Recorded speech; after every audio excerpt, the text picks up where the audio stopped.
Government has unveiled 1 billion shillings to finance completion of phase 3 of the Weiwei Irrigation Scheme, which is 70% done. Regional Development Principal Secretary Dr. Belio Kipsang says the cash will finance, among others, civil works, project design and supervision of installation of irrigation infrastructure, as well as capacity building. The Weiwei Irrigation Scheme was started in 1984 to be done in phases to ensure food security for the area. The first phase of the scheme was piloted in 1986, while the second phase was completed in 1992. The third phase was commissioned in 2016, covering an area of 325 hectares.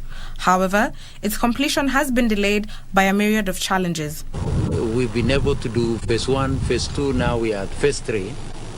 Phase 3 has had its own challenges, some little challenges, but we were able to surmount the challenges. The president launched it in 2016, and Corona came in, and it led to quite some delay of the project.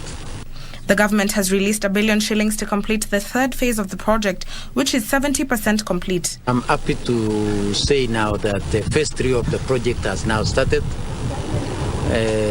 Our teams from Italy, as with the contracting team, the consulting team, are now on the ground.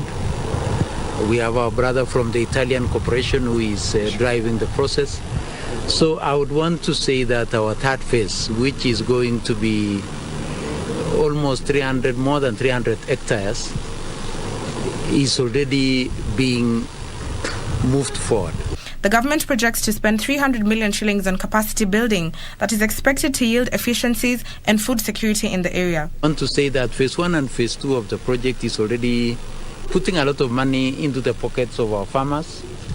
Annually, they generate on average around 75 million.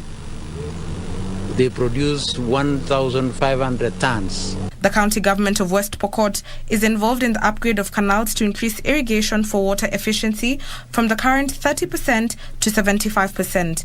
Ndosa Mokami for Lunchtime News.